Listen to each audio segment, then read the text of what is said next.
45 साल पहले आज ही के दिन आधी रात को देश में इमरजेंसी का ऐलान किया गया था। इतनी पुरानी बात हो गई कि नई पीढ़ी के लोगों को स्वाभाविक है कि क्या इमरजेंसी है, क्या हुआ था उस दौर में, ये पूरी जानकारी नहीं है।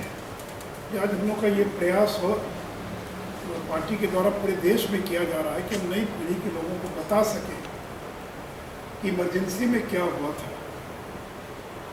मित्रों, आपातकाल के दौरान 25 जून की रात को 1975 25 जून की रात को और पूरे देश में आपातकाल का ऐलान कर दिया गया। देखिए, इमरजेंसी दो स्थितियों में लगती है। एक तो अगर किसी देश ने हमला कर दिया भारत पर, तो वैसी स्थिति में इमरजेंसी लगा दी जाती है और केंद्र की सरकार के पास असीमित शक्ति आ जाती है। और दूसरा इमरजेंसी लगाने का जो प्रावधान है संविधान में कि देश में अराजकता पैदा हो, अव्यवस्था पैदा हो गई और अब प्रशासन संभालना मुश्किल हो रहा है, तो वैसी स्थिति में आपातकाल का ऐलान किया गया। और इंदिरा गांधी ने यही कहकर आपातकाल लगाया कि देश में अव्यवस्था फैल रही है, अराजकता फैल जाएगी। और जयप्रकाश नारायण सेना को उकसा रहे हैं कि तुम सरकार के आदेश की अवहेलना करो, और यही बहाना बनाकर उन्होंने देश में इमरजेंसी का ऐलान कर दिया। मित्रों, ये जो 21 महीने का जो कार्यकाल था इमरजेंसी का, अत्याचार, दमन, लाखों राजनीतिक कार्यकर्ताओं को पकड़कर जेल के अंदर बंद कर दिया गया। देश में सेंसरशिप घोषित कर दी गई और ये सारा कुछ हुआ कुर्सी बचाने के लिए। मैं थोड़ा विस्तार से उसके बारे में आऊंगा। तो प्रेस की आज़ादी पर प्रतिबंध लगा दिया गया और कुर्सी बचाने के लिए संविधान के अंदर इस प्रकार के संशोधन किए गए ताकि इंदिरा गांधी अपनी सल्तनत को बनाए रखे। और मित्रों, उसका हश्र क्या हुआ? इमरजेंसी के बाद जब चुनाव हुए तो केंद्र में पहली बार गैर कांग्रेसी सरकार का गठन हुआ। 1967 में देश के करीब आधे दर्जन राज्यों में गैर कांग्रेसी सरकार पहली बार बनी थी। बिहार, यूपी, मध्य प्रदेश, राजस्थान, बंगाल, पंजाब, हरियाणा। 67 के पहले देश के किसी राज्य में भी गैर कांग्रेसी सरकार नहीं थी। केरल का एक उदाहरण था, कहीं एक आध और छोटा मोटा उदाहरण होगा। तो पहली बार देश की जनता को लगा कि हम राज्यों में कांग्रेस को पदच्युत कर सकते हैं, लेकिन लगता था कि केंद्र में कांग्रेस को नहीं हटा सकते। लेकिन इमरजेंसी के खिलाफ जो आंदोलन हुआ, उसकी परिणति ये हुई कि जब 70 में लोकसभा का चुनाव हुआ तो इंदिरा गांधी चुनाव हार गई, संजय गांधी चुनाव हार गए। बिहार में 54 की 54 लोकसभा की सीट जनता पार्टी के खाते में चली गई। उत्तर प्रदेश, राजस्थान और मध्य प्रदेश में एक एक सीट छोड़कर उत्तरी भारत में कांग्रेस एक सीट भी नहीं जीत पाई। और पहली गैर कांग्रेसी सरकार 77 के अंदर मोरारजी देसाई के नेतृत्व में बनी।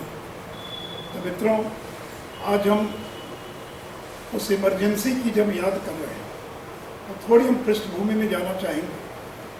1973 में गुजरात में छात्र आंदोलन हुआ। वहाँ के इंजीनियरिंग कॉलेज में छोटी समस्या को लेकर मेस के खाने पीने की चीज़ों का दाम बढ़ा दिया गया और वहाँ से छात्र आंदोलन प्रारंभ हुआ। और कुछ ही दिनों में छात्र आंदोलन इतना तीव्र आंदोलन बन गया कि और चिमन भाई पटेल वहाँ के मुख्यमंत्री थे कि चिमन पटेल इस्तीफा दो और विधानसभा को भंग करो। और अंत में ऐसी परिस्थिति आई कि मोरारजी देसाई को आमरण अनशन पर बैठना पड़ा। उन्होंने कहा कि जब तक गुजरात की विधानसभा को भंग नहीं किया जाएगा, मैं अनशन पर से उठूंगा नहीं। और गुजरात की विधानसभा को भंग करके नए चुनाव करवाना पड़ा। और जहाँ 73 में गुजरात में आंदोलन प्रारंभ हुआ, उसी की एक महीने के बाद बिहार में भी छात्र आंदोलन प्रारंभ हो गया, जिसका जिक्र डॉक्टर संजय जायसवाल जी कर रहे थे। और यहाँ पर छात्र आंदोलन का नेतृत्व जयप्रकाश नारायण कर रहे थे। तो 74-18 मार्च को जो छात्र आंदोलन प्रारंभ हुआ और धीरे धीरे ये आंदोलन पूरे देश के अंदर फैल गया और 75 मई जून आते आते ऐसी स्थिति पैदा हो गई। मैं एक घटना का जिक्र करना चाहूँगा जो ऐतिहासिक है, जो ऐतिहासिक तिथि है वो है 12 जून 1975। 12 जून 1975 को दो बड़ी घटना घटी।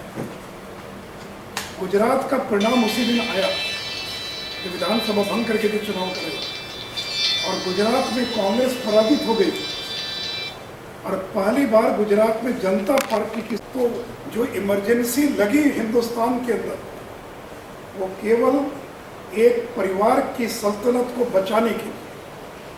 इलाहाबाद हाईकोर्ट के फैसले के बावजूद इंदिरा गांधी ने इस्तीफा नहीं दिया।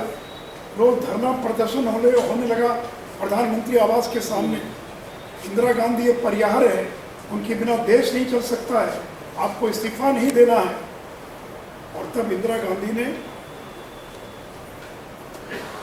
25 जून की रात को इमरजेंसी लागू कर दी। इसलिए केवल अपनी गद्दी को बचाने के लिए, अपनी कुर्सी को बचाने के लिए एक और घटना का मैं जिक्र करना चाहूँगा। 25 जून को दिल्ली के रामलीला मैदान में एक बहुत बड़ी रैली का आयोजन किया गया जयप्रकाश जी के द्वारा और 25 जून की रैली में जयप्रकाश नारायण ने केंद्र की सरकार के खिलाफ बगावत का बिगुल फूंक दिया और जो गुजरात का आंदोलन और बिहार का आंदोलन और उसके कारण पूरे देश के अंदर जो माहौल बन रहा था, इंदिरा गांधी को लगा कि बहुत दिनों तक सत्ता में नहीं बने रहा जा सकता और तब तक इलाहाबाद हाईकोर्ट का फैसला। इन सारी परिस्थितियों में इंदिरा गांधी ने और इस देश के अंदर 25 तारीख की आधी रात को और इमरजेंसी लगाने का ऐलान कर दिया। इमरजेंसी में क्या हुआ, 1.5 लाख से ज़्यादा राजनीतिक दलों के कार्यकर्ताओं को पकड़कर जेल के अंदर बंद कर दिया गया। अटल बिहारी वाजपेयी, अडवाणी जी, चौधरी चरण सिंह, उस जमाने के जितने नेता थे केंद्र के या राज्य के, 1.5 लाख लोगों को, शायद 5 ठाकुर जी बैठे हैं तक नहीं आ सकता था। किसी को बेल नहीं मिलेगा, कोई जमानत पर छूट नहीं सकता है। न्यायालयों को निर्देश था कि इमरजेंसी लागू हो गई है, जो जेल में बंद हो गए कब छूटेंगे पता नहीं है। और इंदिरा गांधी ने फंडामेंटल राइट्स को स्थगित कर दिया। मूलभूत अधिकार, जीने का अधिकार, स्वातंत्र्य का अधिकार, एकत्र होने का अधिकार। हमको मालूम है कि भारत के संविधान के में फंडामेंटल राइट्स का प्रावधान है। फंडामेंटल राइट्स को स्थगित कर दिया। राष्ट्रीय स्वयंसेवक संघ पर प्रतिबंध लगा दिया गया। आरएसएस का क्या दोष था, केवल चूंकि आरएसएस पर यह आरोप था कि जेपी के आंदोलन को आरएसएस मदद कर रहा है, इसलिए राष्ट्रीय स्वयंसेवक संघ पर प्रतिबंध लगा दिया गया। कोई राजनीतिक दल जुलूस नहीं निकाल सकता है, सभी कार्यों पर ताला बंद कर दिया गया। कोई धरना नहीं, कोई प्रदर्शन नहीं, कोई बयान नहीं दे सकता है, कोई वॉल राइटिंग नहीं कर सकता है। यानी पूरे देश के अंदर मरघट की शांति पैदा हो, एक भय और खौफ का माहौल पैदा कर दिया गया। और इंदिरा गांधी ने कहा उस जमाने में ये अनुशासित लोकतंत्र है, डिसिप्लिन्ड डेमोक्रेसी, और कहा कि देखिए इमरजेंसी लगी तो ट्रेन समय पर चल रही है, लोग समय पर दफ्तर जा रहे हैं, तो क्या समय पर दफ्तर जाने के लिए देश में आपातकाल लगाया जाएगा? क्या ट्रेन समय पर चले इसके लिए 1.5 लाख लोगों को पकड़कर जेल के अंदर बंद कर दिया जाएगा? लोकनायक जयप्रकाश नारायण को भी पकड़कर बंद कर दिया गया।